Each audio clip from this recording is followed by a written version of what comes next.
Hey everyone, I'm Colin from the blog richfinancialindependence.com, and when I'm not spending all my money biking around Europe, I'm stacking Benjamins in Guatemala.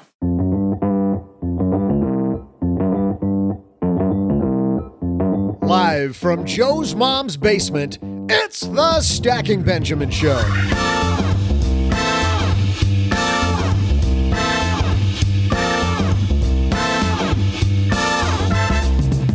I'm Joe's mom's neighbor, Doug, and a couple of weeks ago I saw the government offered a new GDP report.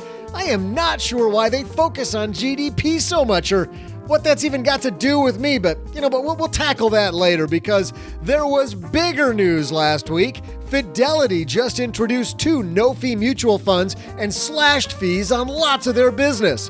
What does it mean for your money?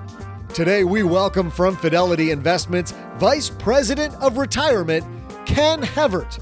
In our headline segment, the Wall Street Journal reports that one big bank is still finding ways to sock it to their customers, and not in a good way. And when we throw out the Haven Lifeline, we'll talk to Colin, who wonders about Roth and Traditional 401k accounts. How should he use them to best retire early?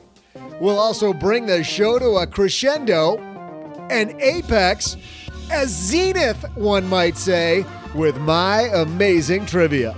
And now, 2 guys who have been peddling this show for 0 fees, Joe and O-G.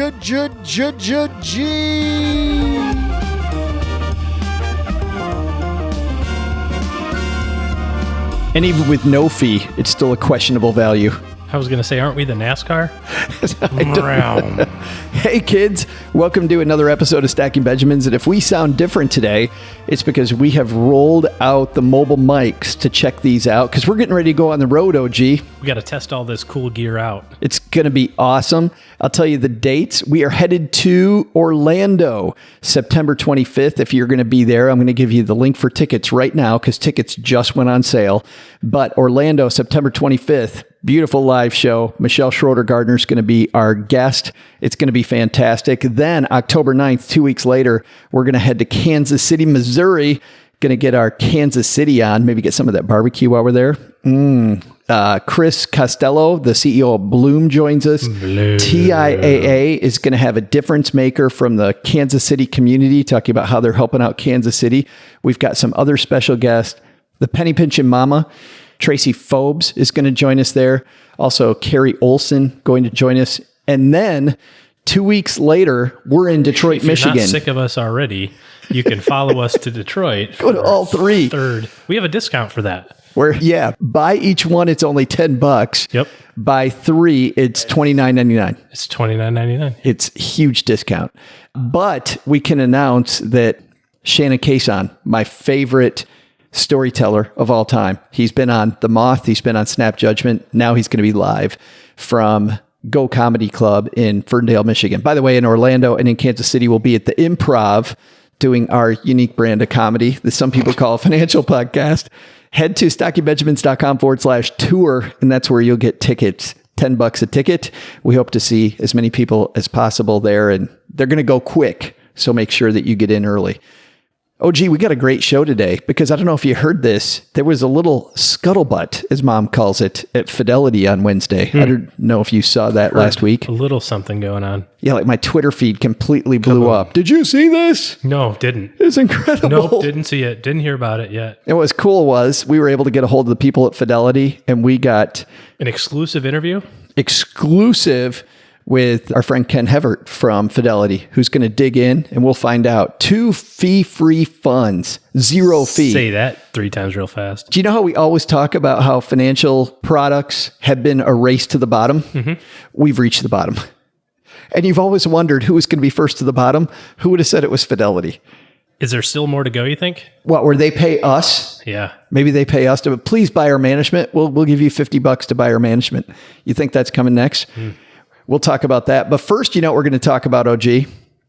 We're going to talk about my awesome new Away luggage. This episode of Stacking Benjamins is brought to you by Away. Away makes first-class luggage at coach prices that allows you to charge your phone on the go. For $20 off a suitcase, go to awaytravel.com/SB and use promo code SB. That's awaytravel.com/SB, promo code SB. I got a story about my Away luggage experience, just going to Philadelphia in the Podcast Movement Conference, but I'm going to save that for the middle of the show. So stay tuned for that. Very, very cool story about Away. We were traveling from back home, and the gate agent says, hold on, sir. Is the battery out of that suitcase? They know. They already knew. And I said, well, no, it's not. She goes, well, you got to take the battery out. I go, where should I put it? And she said, well, you got to put it in your carry-on. I said, yeah. This is the carry-on. You want me to take it out and put it in itself? And she just looked at me and went, bleh, bleh. She like glitched out and like kept going. But she had just been so trained to like, check for those things. Now, obviously you can carry those on, but she just was so tuned to them. So even the airline knows about them. They're so freaking awesome. Mrs. OG loves it. She's like, you got a stupid color, but it's... I'll tell you my story because I have a very similar awesome story. By the way, speaking of awesome, thanks to Harry's for supporting Stacking Benjamins. Harry stands behind the quality of their blades, but they know that switching razors is not an easy decision. So they created a trial offer. Claim yours by heading to harrys.com/SB. Speaking of love affair, I love our sponsors. Those are two of my favorite sponsors. Two favorite, yep. Oh, that Harry shaving cream is unbelievable. But we got an unbelievable show. We got Fidelity Investments waiting in the wings. Our friend Ken Hevert is going to join us on the shortwave to give us the late breaking news on what's going on over there at Fidelity, the craziness. But first, we got speaking of crazy, we got some crazy headlines. So let's get the party started. Hello, darlings. And now it's time for your favorite part of the show, our Stacking Benjamins headlines. Our first headline comes to us from the Wall Street Journal, and this is written by Emily Glazer. Whistleblowers detail Wells Fargo wealth management woes. Wealth management woes at Wells Fargo? What could they be talking about? Who'd have thunk of it? That never happens at Wells Fargo. Nothing below board. Let's jump in. Lofty sales goals were at the heart of the scandal at Wells Fargo and Company's retail bank. Incentives also appear to be at the root of issues under investigation within its wealth management business. Wells Fargo financial advisors pushed clients into products that generated additional fees and often moved client assets between different products or investing platforms to generate more revenue and bigger bonuses, according to more than 24 former employees and documents reviewed by the Wall Street Journal. By the way, if one person complains or two people complain... Yeah, don't you have to multiply that by like a factor of 30 or something? Maybe if it's one or two people, I'm like, okay, disgruntled employees, a company the size of Wells Fargo, 24 people complain, might be a problem. Advisors frequently targeted wealthy clients in Wells Fargo's private bank, sometimes steering them into alternative investment funds, of which Wells Fargo was the majority owner, allowing the San Francisco bank to collect another helping of fees. Wells Fargo spokeswoman Shay Lordino said that the bank is committed to thorough reviews of the wealth and investment management business and is making significant progress in identifying and fixing any issues. It's funny how they're committed.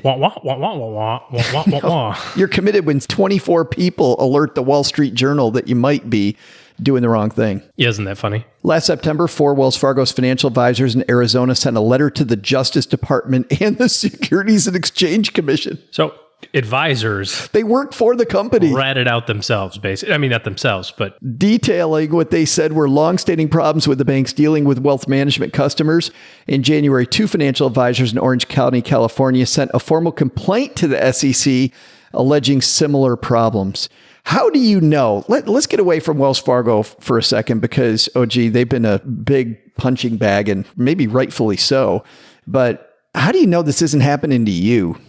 Well, it goes to show that it's impossible for a financial planner or a financial advisor to serve two masters. It does not matter what they tell you. It doesn't matter what sort of piles of disclosure paperwork that they put in front of you, because at the end of the day, we're all governed by what's in it for me. And when your interests are not aligned with that of the person you're trying to help, no matter how noble you think you are, there's a high likelihood of taking advantage of it. And it's not just that the advisors were taking advantage of it. It was that they were forced to do it. Because if they didn't hit these sales targets, what do you think happens? You mean it's a part of the culture? Yeah. If you are a stockbroker, I'm going to stop calling them advisors because it does disservice to those people who are. If you're a stockbroker, if you're a product salesperson and your boss says to you, sell $10,000 worth of this, what do you say? No, I don't want to. Well, then they go, okay, great, you're fired. Or move on to the next thing. Further down in the piece, to your point, Wells Fargo's brokerage division was known for sales goals and payouts that were higher than industry peers, such as Morgan Stanley and Bank of America. Absolutely. Advisors across the wealth management business sometimes shifted client assets between products such as certificates of deposit and structured notes, or put clients into products that earn the bank higher fees, current and former employees said. In doing so, financial advisors relied on unclear fee arrangements, the employee said. What's more, once a customer signed certain paperwork, advisors were often able to make multiple changes to accounts without having to update the customer, they added, which could trigger additional fees. That's why I never really liked discretionary accounts, meaning where I signed something just giving my advisor discretion to move stuff without contacting me. How do you feel about discretionary accounts? Well, it depends on the context of the word. So you can have a discretionary account that allows your advisor to trade on your behalf or rebalance the account on your behalf, even pay his own fees. That's how we do it. That's how the vast majority of the advisory space does it, is you're hiring us to manage your money. But what we can't do is take your money from your brokerage account, IRA, and put it into an annuity, and then take it from the annuity and put it back into the brokerage account to generate another bonus, and then go buy a CD with the money, and then turn around and put it back in the annuity to get another bonus. Like, we can't move between products. Yeah. It's really frustrating, but this was my favorite piece of this. So it says between 2012 and 2015, advisors were eligible for a growth award of at least 15% of their income. Right? Could you imagine getting a guaranteed 15% bonus? So the bank allotted $250 million in their budget for this program. But since advisors used loopholes to reach the lofty and sometimes unattainable goals, they paid out $750 million in bonuses over that 3-year period. Cha-ching. I mean, it seems like if you're at the top of Wells Fargo and you're paying out 3 times as much, you got to start thinking, how are so many people reaching this? Yeah, shouldn't this be a little more challenging? But it just goes to prove my point. You cannot have somebody who's conflicted. It doesn't matter. And this is so unbelievably frustrating when you talk to a client or you talk to somebody you care about and they're like, oh no, my buddy over at XYZ brokerage company, he's totally above board. He can be, and he probably really wants to be. But is he willing to lose his job for you? You think about how companies have some of these sales incentives. Among employees, 2015 at Wells Fargo became known as, quote, the year of the annuity, because advisors would push clients into these higher fee products to meet their revenue targets. Some advisors would redeem clients from annuities that had large surrender charges, those are fees to get out for people who don't know that term, and place them into another product with annual fees of 1 to 1.5%, a product known as churning, employees said. A process, yeah. And by the way, annuities by themselves are not the problem. When you have practices like this in annuities, it's the problem. There's some companies like Blueprint Income doing some great stuff, TIAA doing some revolutionary things, some other companies. Well, and moving from, again, looking at it on the grand scale of things, it's atrocious. Moving from one product to another is not inherently bad. Moving from one strategy to another is not inherently bad. Moving from one investment to another is not bad. But you put it all together, all the pieces of the puzzle, and say, well, why? You know, one off, if you're a regulator, and this is, I kind of push back on the regulations with this, right? We got rid of the Department of Labor ruling, fiduciary rule, and now the SEC is trying to come up with theirs, all because of industry pushback, right? Who are the people that were lobbying against this? Not consumers. Consumers didn't say, you know what, we should have a pretty clear line between salesman and advisor, right? Like, consumers are like, yeah, that makes sense. Okay, so do you think advisors were the ones that were saying, no, we should blurry it all up? No, it wasn't advisors. Who was it? It was the freaking Wells Fargo. It was the, and there's great people. That's the problem, right? But my challenge to you is this. If you are one of those people, if you work at one of these places, how can you say that? How can you say, I serve my client. When your boss could walk into your office tomorrow and say, if you don't sell $10,000 worth of this tomorrow, we're going to let you go the next day. And if you have that sort of relationship with your company where they are in charge of your livelihood, you can't tell me that you're going to always put your client's needs first, because it's impossible. So if you're a client of one of these, you really have to ask yourself, is this the right thing? Bob might be a nice guy. Susan might be a nice gal. And you've been working with them for 35 years. That word fiduciary needs to be a part of that relationship, I think is what you're saying. Absolutely it does. And you cannot be both at the same time. We'll link to that piece on our show notes page at stackingbenjamins.com if somebody wants to get out the popcorn and read more about problems at Wells Fargo. Doesn't it? It is long. Oh, and there's more stuff. Other shoes have dropped since this article a week ago, too. Hey, and while we're in it, let's have some more fun. This one comes to us from financialplanning.com. $8 million fraud paid for massages. What's wrong with that? Cigars, plane tickets. So far, so good. According to the feds. I like everything about this. I know. I would do a sales contest at my firm for massages and cigars. Those are the ones you got to be worried about with my company. This piece is written by Sean Nalaka. Airline tickets, massages, and cigars. That's what was purchased with clients' money. Oh, okay. After an advisor perpetrated an $8 million fraud that lasted almost 2 decades, according to federal prosecutors. Stephen Pagertanis, and I think I slaughtered that one, OG. That's okay. He slaughtered his clients too, so it's okay. He's not the only one getting slaughtered. 58 years old, charged with 9 counts of securities fraud, mail and wire fraud conspiracies, as well as money laundering for orchestrating a Ponzi-like scheme that duped more than a dozen elderly investors. More than a dozen bothers me, but you slap the word elderly on that, and I'm... Special place in HE double hockey sticks. According to an indictment unsealed in New York, at least 17 individuals, many of whom were elderly women and longtime clients, collectively, which goes back to what you said about the last piece. I'll keep reading, but hey, Bob's been my buddy for how long? For a long time, and that means that he's okay. Doesn't mean... Absolutely could be. Most of the time is. Probably is. But just because they've been your advisor for a long time, absolutely. They collectively invested more than $13 million with him, supposedly for real estate investments. The indictment says, in the end, these individuals sustained losses of more than $8 million. $13 million invested, losses of only $8 million. Yeah, I could change too. You still got the 5. You still got the 5. Right. What are you complaining about? The money was supposed to be invested in Genesis Land Development, a publicly traded company based in Calgary, Canada, according to real close to New York. According to a parallel civil complaint filed by the SEC. After telling clients to make checks payable to Genesis, Pagertanis instead deposited the money into a shell company, Genesis One Holdings, which he secretly controlled. He enticed his victims with guaranteed fixed interest rates of up to 8% annually, handing them back their own money, probably a piece of their own money, according to the complaint. And your statements written in crayon. Man. Thanks for giving us all a bad name there, Steve. Appreciate it. Problems again, though, in the private REIT market, by the way. You really got to understand and get the prospectus on the private REIT. And then when you get your statements, they should be available online from a third-party vendor that you can see. Not if it's written from your advisor. Yeah, in crayon. Right. On a whiteboard. Because there's no way for him to have a third party sending you this stuff. Like, you have to be able to have it as part of your portfolio. And if you can't add it to your mint or your tiller or whatever it might be, if your advisor's going, well, no, that particular investment, it's a special thing. Spidey sense should be tingling at that point. Yeah.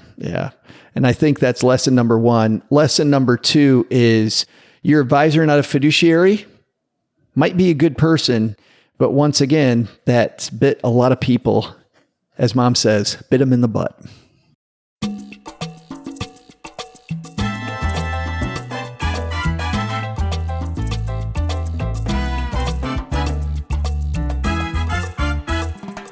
I'm just about to call up Ken Hevert. Because if you didn't know, there's big news this last week out of Fidelity.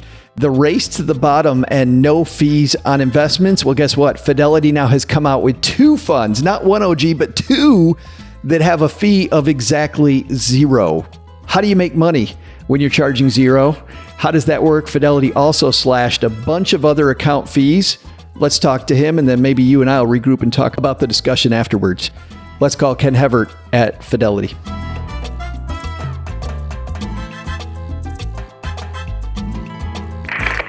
And joining us on My Dad's Shortwave, Ken Hevert, Senior Vice President, Retirement from Fidelity Investments. Ken, how are you, man? Hey, Joe, we're doing terrific. Thanks so much for having me on the show. Well, too bad you guys have nothing going on. Last week, you guys on Wednesday really blew up the airwaves. Every single outlet I saw was talking about what you did. Explain to the 3 listeners out there that don't know what you guys did last week, what's going on at Fidelity. Yeah, we like to say we're rewriting the rules of investing for Americans. And there's 3 parts to really what we did here, Joe. The first is that we've introduced the first of its kind zero expense index funds. So we're introducing 2 new zero expense index funds. Also related to index funds is that we have reduced the expense ratios on 21 of the Fidelity managed index funds to a point that is now lower than anybody in the business. The second category, Joe, that we've been focusing on is eliminating all of those sort of unwanted nuisance fees associated with accounts. No account fees to open, no maintenance fees. We've eliminated the money movement fees on domestic transactions. And then thirdly, we've actually eliminated the minimum initial investment requirements on Fidelity's retail funds. So what this is all about, Joe, is realizing the American dream has gotten more and more costly. And what Fidelity is doing is really trying to rewrite the rules and make investing more accessible and simpler and better value. I'm going to want to walk through a lot of those things for a little more detail. But before we do that, the obvious question that everybody has is, how does Fidelity make money on a zero fee fund? Well, we don't make money on a zero fee fund. I mean, that is the reality. We are in this over the long haul for long-term relationships with our customers, with their families, multi-generations. These particular funds they're innovative and they're new. So no, we're not going to make money on these funds. However, in order to help families and individuals realize their goals throughout all of their life stages, they're going to utilize a variety of services from Fidelity. Let's start with these 2 funds, though, Ken. Let's dig in. How do these 2 funds work? Exactly what are they?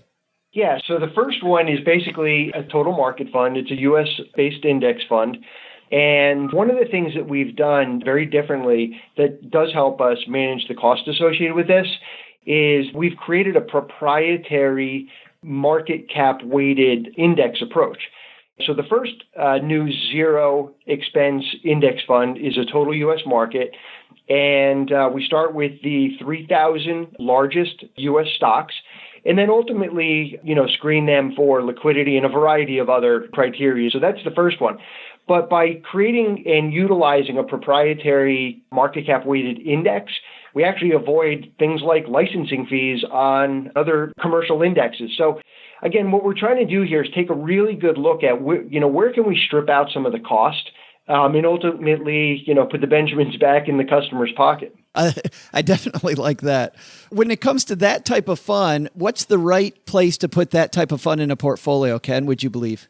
What's most important is that the investor thinks about their goals within, number 1, their risk tolerance, number 2, their time horizon, and how they're going to utilize that money. So, for example, is it in a tax-advantaged long-term IRA? Is it in a taxable account, right? So those are the important considerations. And we believe that there's a place for both index funds as well as actively managed funds and individual securities in a portfolio. The 2 funds that we introduced, we consider core index funds. And so they could represent the core holding in a diversified portfolio, and then utilizing other funds of different styles, different value approaches can then be used to round out and diversify the portfolio any more. So the 2 funds we introduced, and I didn't get to the second one. Yeah, Joe, right. It's an international fund. It's a non-U.S. International fund. So they're core index funds. Yeah, let's dive into that second one then, if you don't mind. Yeah, sure. So very similar idea. As opposed to, focusing on the 3,000 largest by market cap, what we're doing is we are starting with the 90% of the largest stocks and companies in each country. And then again, using a very similar screening process for liquidity and then portfolio construction. It's a very similar idea, proprietary market cap weighted indexing approach that we're using. We found a way to eliminate some of the unnecessary costs associated with this type of core investment solution. A lot of your funds are available, obviously, Ken, on a lot of different platforms. Will these two funds only be available on the Fidelity platform, or do you think that your partner firms will pick them up as well? Yeah, Joe, they're only available through Fidelity.com. I love this idea of getting rid of all the baloney fees. I mean, going back through some of the fees you talked about, the minimum initial investment, people starting out are always frustrated about that. The account service fee drives me crazy. IRA closeout fees are like a company kicking your butt out the door and telling you never to come back. Why now to make all these big changes with the fees? Well, again, it goes back to the context that it's very, very clear to Fidelity that the cost of realizing the American dream is daunting, and whether that's sending a child to college or, buying a home or preparing yourself for a secure retirement, even maintaining an emergency fund, we realize that it is getting more expensive. And so Fidelity has a heritage and a tradition of doing things that are really in the best interest of our customers. You probably know and remember, we were one of the first companies to the first company to put check writing on money market funds. And people thought we were crazy. But the whole idea is customers have entrusted us with their money, and our goal is to make it easy for them to use. We want to enhance that money so that when it matters the most to them, it's there for them. I want to talk a little bit about the 529 plan changes, because 529 plans, I think, personally, are a little underutilized by people. You think that this move, lowering fees there, will encourage more parents to hopefully start putting money away? Yeah, we definitely do. And I think the real impetus for more parents putting money away for their kids' education, we see this primarily with younger parents, is that they don't want their kids to be in the same situation that they find themselves in now, which is really burdened by significant student debt. So college savings, reducing the barriers to entry to save for college will absolutely support that as well. There's a number of other scenarios where not having minimum initial investments really help also. So, Fidelity recently introduced what we call the Roth IRA for kids. No minimum to open the account, but the fund minimums were still a barrier to entry to get that money invested. It's going to be a great way for young working Americans to get a jump start on saving for retirement. Man, I saw that. You look at the compounding interest on a kid starting a Roth IRA at a young age, Ken, that can be a huge difference maker in their retirement. Yeah, it definitely can. And these moves are really they're not geared just towards younger investors, people just starting out.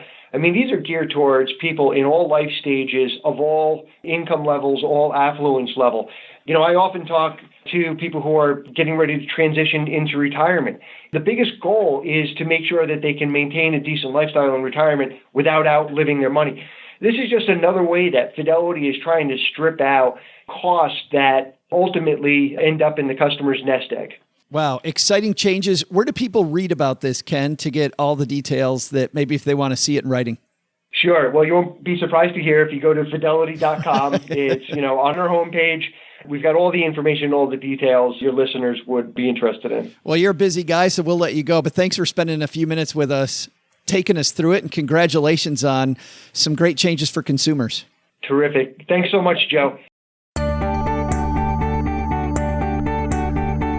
Hey there, trivia fans. I'm Joe's mom's neighbor, Doug, and I totally get what Ken's talking about. No-fee funds. It makes sense. But I'm still baffled by GDP. Who really cares about GDP, or to get rid of all the silly double talk Wall Street jargon? Gross domestic product. Here's a question. Who really cares about gross domestic product? I mean, sure, I like cleaning supplies, Tide Pods. Not for eating, though, kids. Paper towels, Febreze, and other gross products, as much as the next guy, but shouldn't we include products that aren't gross, like light bulbs and peanut butter and candlesticks, batteries, basketballs? Hey, what special interest group decided to exclude them? Well, as long as people are obsessed with gross domestic products, let's tackle some trivia from that end of the market, shall we? Excluding white label and store brands, what's the #1 selling brand of toilet paper in the USA in 2017? That is a gross domestic product. I'll be back with the answer in just a moment.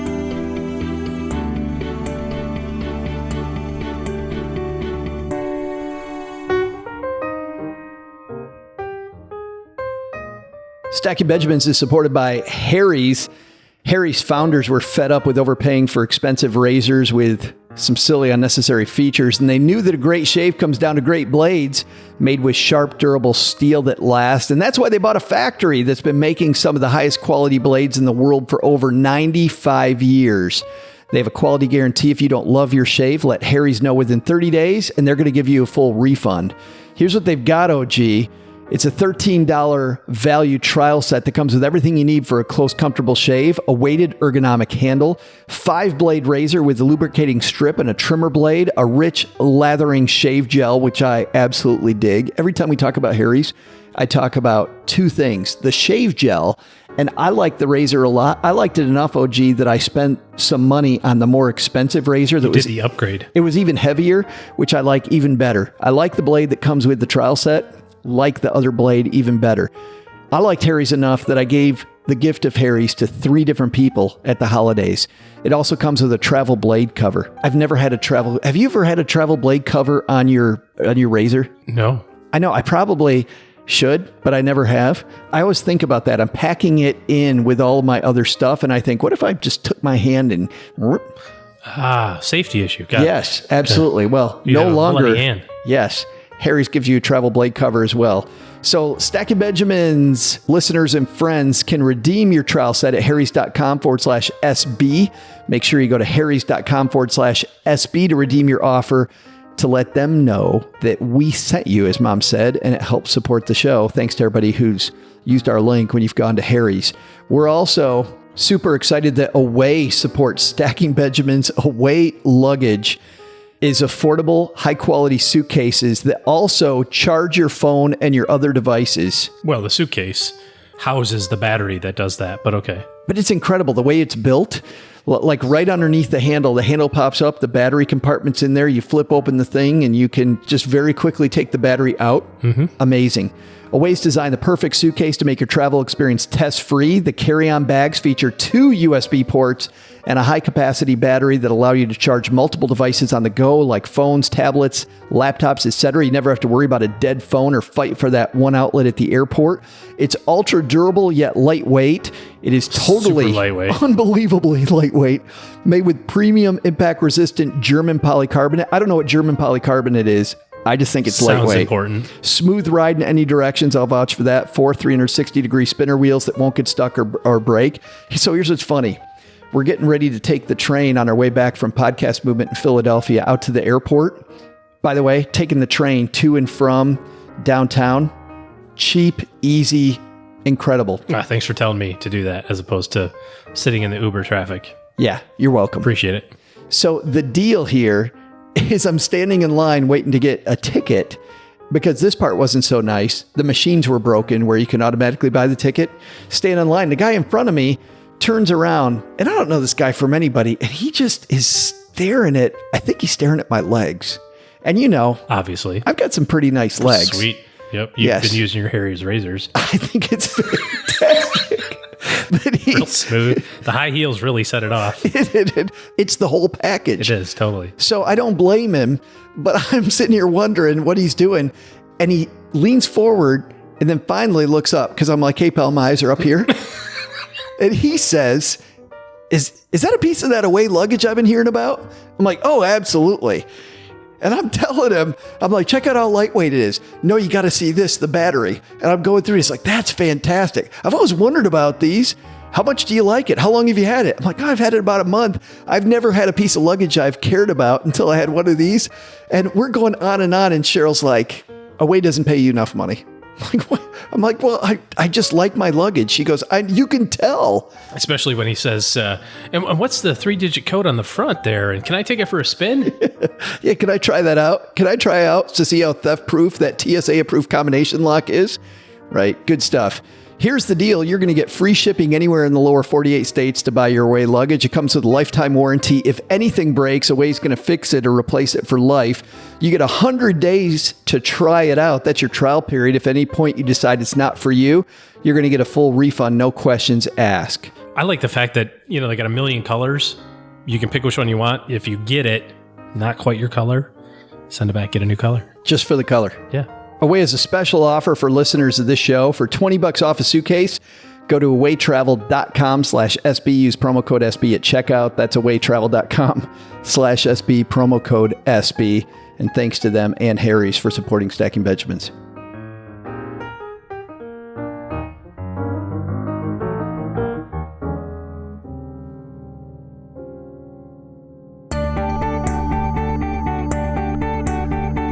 Hey there, trivia fans. I'm just back from writing my senator to see if we can start doing numbers for non-gross domestic products, but instead of calling it non-gross, which is too negative, what if we gave it a positive spin? Maybe we call it something like the statistic of household instruments and technologies. Way more updated and forward-looking. And for short, we can just call it, let me see here at the acronym, you got the S and the H and the, okay, yeah, we can't call it that. I'll come up with something later, but in the meantime, let's get you your trivia, shall we? Here was the question. Excluding white label and store brands, what's the number one selling brand of toilet paper in the USA in 2017? Pushing out more than $233 million worth of crap, Angel Soft grunts out this win with Charmin Ultra Soft as the solid number 2. That's just good writing. I'm a big fan of Angel Soft, even though I'm not sure what angels have to do with bodily functions. But that's probably a topic for another day. See ya!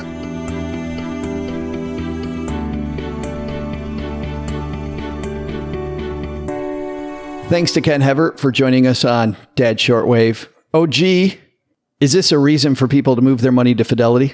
It's going to be a reason that people move money to Fidelity. It'll be a total reason they do. That's exactly why they're doing it. How do I make money when I lose money on every transaction? Make it up on volume.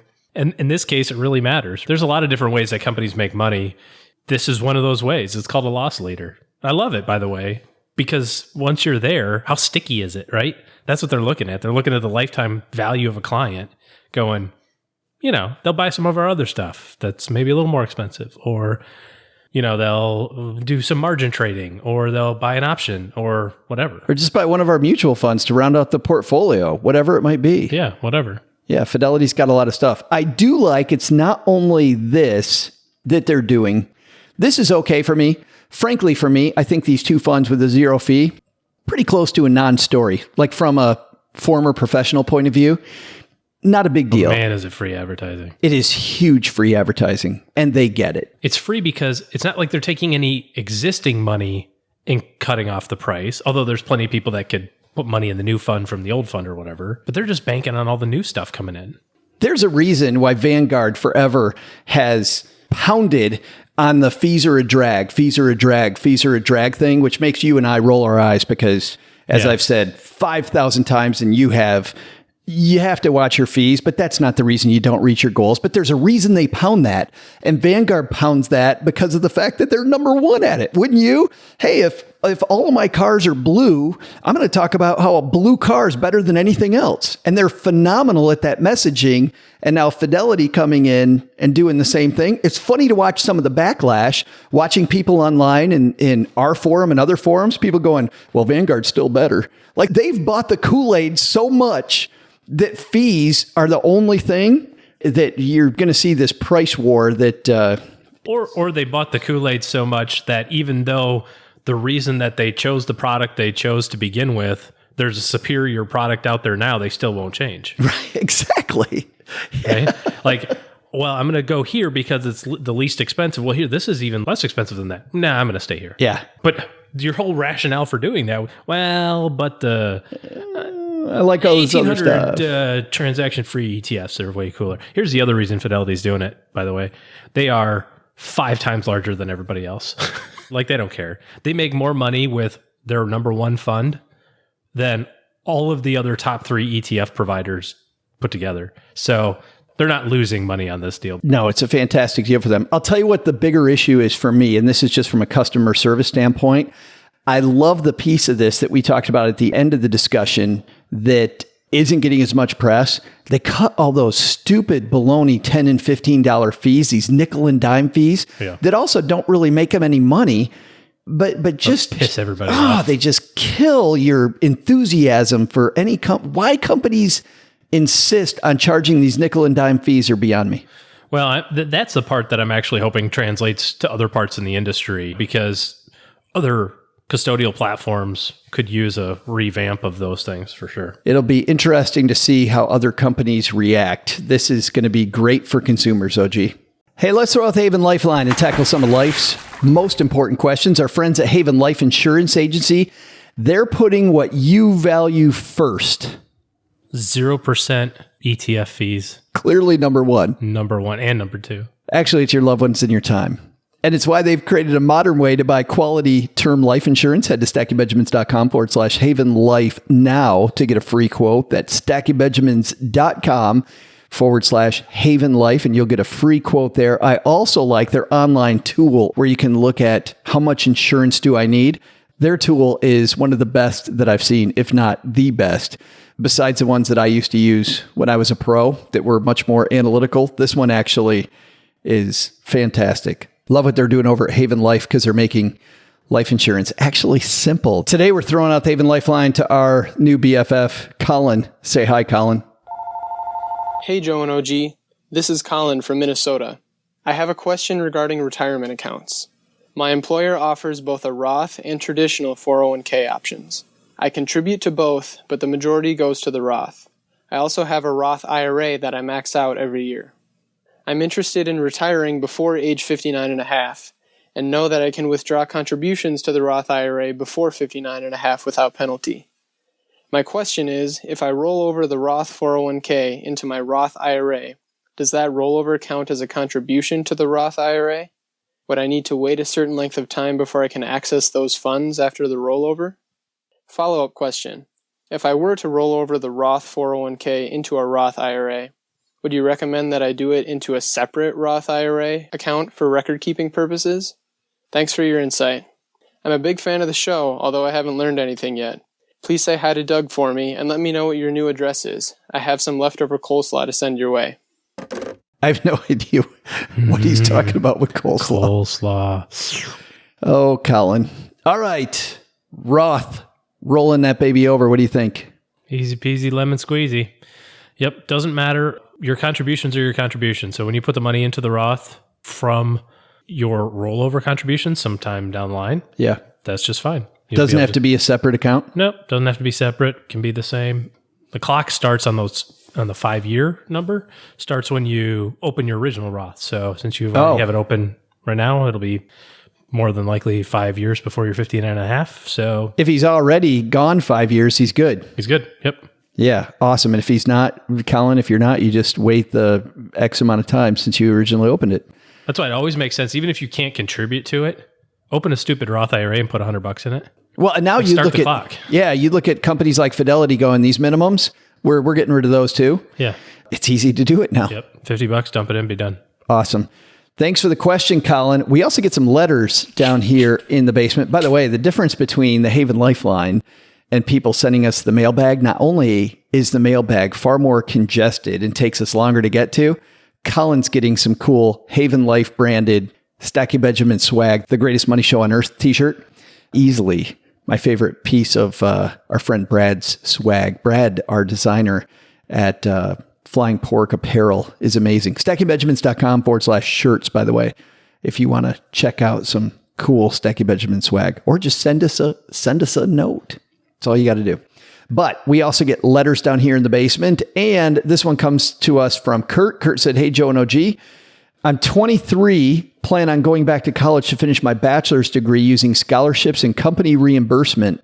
And I want to stop there for a second, OG, because so many people work for companies that give them reimbursement toward college education and don't use that. Look at all the problems we have with student debt. If your company's paying for it, even if you're not sure if you're going to use it or not, I would totally take advantage of that. It's free money, right? I mean, you gotta trade time. Sure. But you're still going to learn something. Increasing your skill set for free? Yeah. I don't know what the downside is. So fantastic. Scholarships, company reimbursement, great reason to do that. He continues, I have $20,000 saved in a regular brokerage account, earmarked for a possible early retirement. I have about $7,000 saved in a Roth IRA, and I make Roth contributions to my 401k, which has around $11,000 in it and is getting matched. My wife contributes to her 403B and gets the match as well with about $3,000 in it. We have no credit card debt. Student loans are around $18,000, eligible for forgiveness, not counting on it, and a car loan of $8,000. Our emergency fund has $2,000 in it. We're working on improving that. The big thing that's happening now is we're expecting in March 2019. What are they expecting? March. They're expecting March. They're expecting March. Well, yeah. In 2019. Can't be expecting March 2018. Too late. Yeah. I expected that and it happened. So I get it. And now I'm expecting March. I totally understand it. Well, congratulations. I'm also expecting February 2019. Cool. Yay, stress. He says, we immediately applied for life insurance with Haven Life for the next 20 years, 5 times our salary for both of us. Our main focus will be building the emergency fund till the baby comes. But what other steps do you think we should take? Maybe some ideas for after the baby's born, like 529 plans? Thanks. Oh boy, big changes coming to Kurt. By the way, congratulations, Kurt. Your life is changing. You have no idea how much. Sleep will be a thing of the past, but you'll love it. Or you won't love it. But you probably will. A lot of stuff going on. Yeah. Fantastic. So a couple things I think, Kurt, when you're looking at the car loan and the student loans, I know that cash flow becomes more difficult when you have more mouths to feed. So if cash flow seems tight at all right now, I might look at trying to get rid of that car loan ASAP and then starting up a fund so that your next car, you might be able to pay cash. I really like depreciating assets, paying cash whenever possible. The other thing you want to think about too is all the stuff associated with the baby, right? Are you going to be needing daycare, all the stuff you have to buy and diapers, and it's not inconsequential. It does add up. My kids are 11, 9, and 2, and we go through 3 gallons of milk a week right now. It's unbelievable. And I don't drink them. I mean, I was saying the kids go through one of those too, which is amazing. Yeah, one each. Oh, I thought you went through 2. They go through 1. No, I go through 2 gallons of whiskey. There you go. They go through the gallons of milk. It makes a weird eggnog combination when you mix the 2 of them, but it's an interesting breakfast. And by the way, OG's going to college classes too. His is a 12-step college course. Really? Someday. Yeah, hopefully not. But continuing all those things. And by the way, a lot of people have baby showers. And what you'll find is all that stuff you get at the baby shower goes away faster than you ever thought. I can't believe how quickly we blew through all that stuff. Like, we got so many diapers when our twins were born. I remember thinking, we've got diapers forever. And then it felt like week 2.5 when I'm going, what the hell happened? Crap 15 times a day. What happened to all these diapers? Where did they go? So just on that note, I have a theory about baby showers. And if you tell people the gender of the baby before the baby shower, all you'll get will be clothes. Or like, if it's a boy, all blue clothes, right? If it's a girl, all pink clothes. If you don't know or don't tell anybody, maybe do it at the party or something, you'll get kind of a smattering of like yellows and light blues. Way better. Yeah, greens and that sort of stuff. Plus, the people will be motivated to like get you other stuff. Because the way the shopping goes, especially in my family with my mom, my mother-in-law, and my wife, if we have to go do something like that, it's like, oh, look at this cute little outfit. It's like, yeah, but they need a car seat. Should we throw it on the car seat with everyone? No. We'll get them the cool blanket. It's beautiful. So don't tell anybody the gender. Man, you have a lot of stuff going on. Welcome to the Shopping Manipulation Podcast. Yeah, don't sweat the college stuff. People have done it before, juggled multiple things. You will get through it. And in 2 years from now, or however long it takes you, you'll have a 2-year-old. You'll be happy that you're done. You'll be tired, Joe, like you said. I did it. I did my master's program when my kids were young, and it sucked. And by college stuff, OG's not talking about college for your kid. You should start saving for that right now. And what a lot of people do is they decide that they're going to save less money for retirement, which is why I want to get rid of that car loan. Yeah. People say, oh, you know what? If things are getting tight because of all these baby expenses, I'm going to save less for retirement. Don't do that. Don't ever do that. Pay off the car loan and then set up a new car fund for a new to you car in the future that you can pay cash for, and set up a college savings fund, because, you know, you've done the studies on this. If you're going to an in-state school, going to be different depending on the state, but about how much is it per month to save? Yeah. From the time they're born. Yeah. $400. Yeah. And there's where the whiskey comes in, every Kurt. month. There's the whiskey right for there. 22 years. Times 3 if you have 3 kids. Oh, and then there's daycare and private school tuition. And the 529 plan is... And a new car. The 529 plan. seat. 529 plans. And shoes. Oh my God. Don't get me started on shoes. Do you know how fast kids grow through shoes?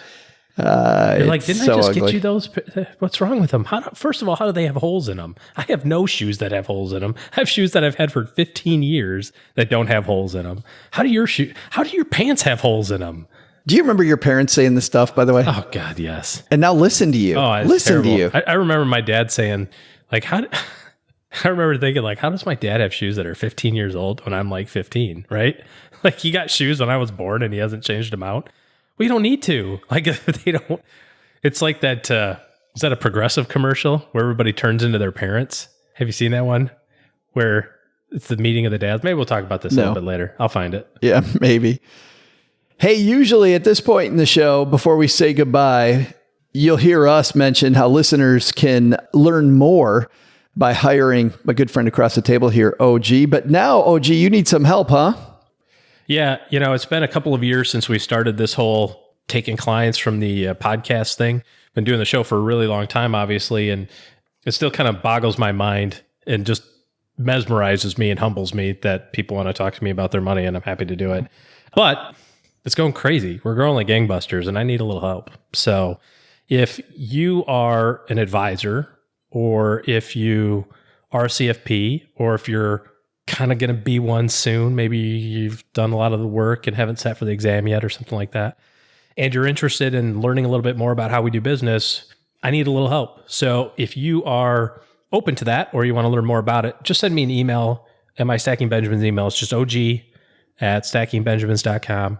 If you want to throw in a little bit about yourself, that'd be helpful.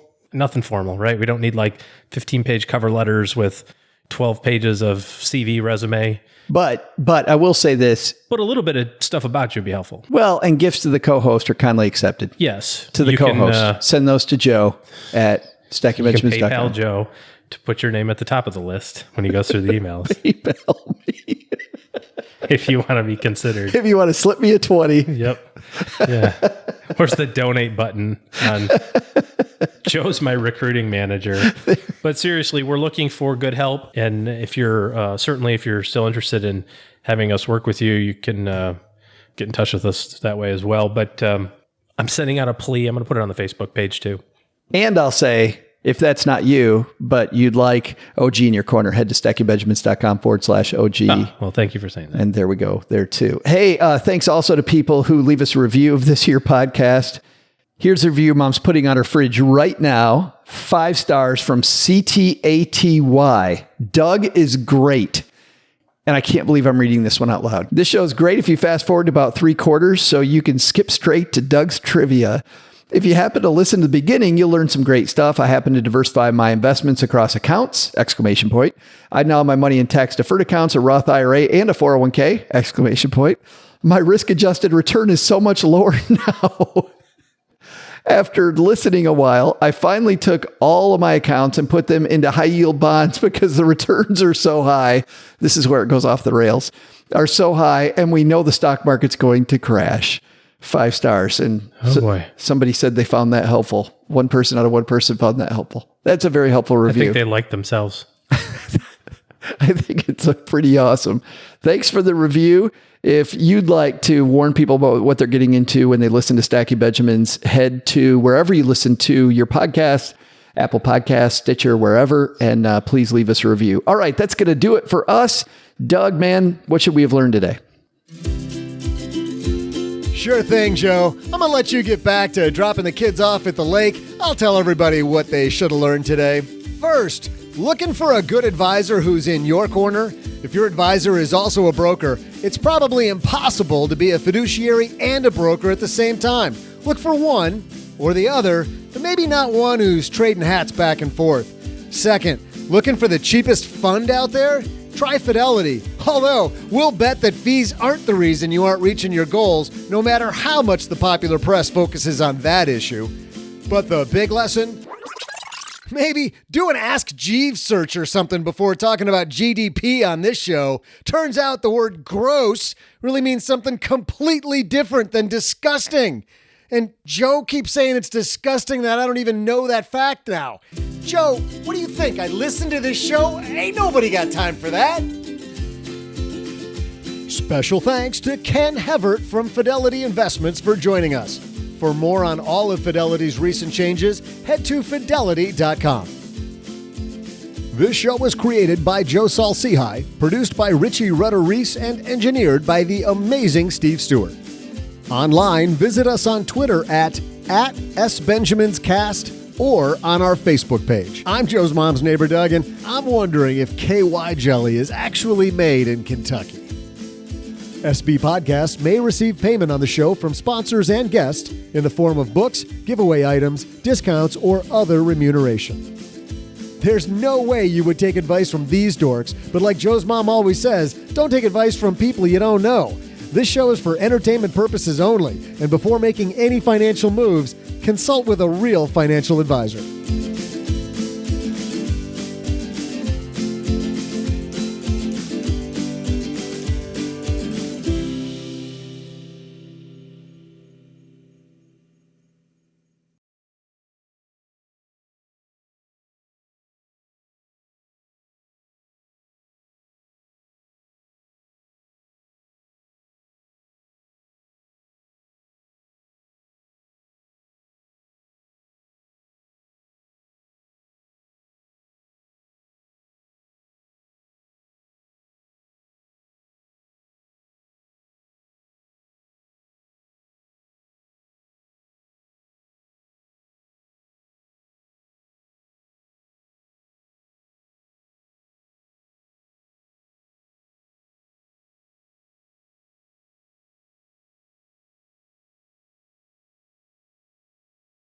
Welcome to the after show. You were talking about your dad and his 15-year-old shoes. Mm-hmm. I just texted you a video. It's a Progressive commercial that I think is super funny. Hi, everyone. Welcome to our Daddy-O Stasis support group. Got some new friends this week. Welcome. Good to see you. I'm Rick. I'm the group leader. What we'd like to do here is start with our mantra. We are not our dads. We are not our dads. Jim, why don't we start with you this week? Well, yeah, like most of you, we just bought a house. Very nice. And yeah, now I'm turning into my dad. I text in full sentences. I refer to every child as chief. This hat was free. What am I supposed to do, not wear it? Next thing you know, I'm telling strangers defense wins championships. Well, it does. Right? Why is the door open? Are we trying to air condition the whole neighborhood? Heck, now I'm the guy who gets up at 5 just to tell people I'm up at 5. I woke up at 4. That's not one up. No one wins with a one up. Okay? Did you see how he let the dadness overtake him? Jim, go ahead. Yeah, you know, at least it's not totally hopeless. I bundled home and auto on the internet with Progressive. Yeah. Yeah. And I know what a Mimi is now. Hey. Yeah. Some of them are funny. Good. You know, some of them are, but other ones are funny. Oh. Yeah. I think it's a meme. Is it? I don't think it is. No, I think it's Mimi, because it's two me's. Spelled me. Yeah. Meme. Progressive can't save you from becoming your parents, but we can save you money when you bundle home and auto. I mean, why would I replace this? It's not broken. Works great. He's got a flip phone. Of course he does. Good job, Progressive. I think it's called a meme. No, the meme. I mean, why would I throw this hat out? The only thing that my dad says that always is strange to me, you'll tell my dad some story that's really cool and he likes it a lot and he gets into it. He's a great guy to talk to, but he leans forward and he goes, and this is when you know he's into the story. He says, "You gotta be shitting me." And it's funny because he said that, I don't know, since I was an adult and we've had adult to adult conversations. So I'm telling him about something. Hey, Dad, we had this thing happen on the podcast. You got to be shitting me. You got to be, Urban Meyer just had problems at Ohio State University. You got to be shitting me. And it's funny, when we all got together for the holidays last year, whole family sitting at the table, and somebody said something interesting, and Dad says, "You got to be shitting me." I finally thought about those words. And I turned to him and I said, "No, Dad. Do you imagine how hard it would be for somebody to shit you? Like, you're not a small man. How the heck would we?" And that was the hilarity at the Sehy family party. Have we ever done the whole thing of on Wikipedia?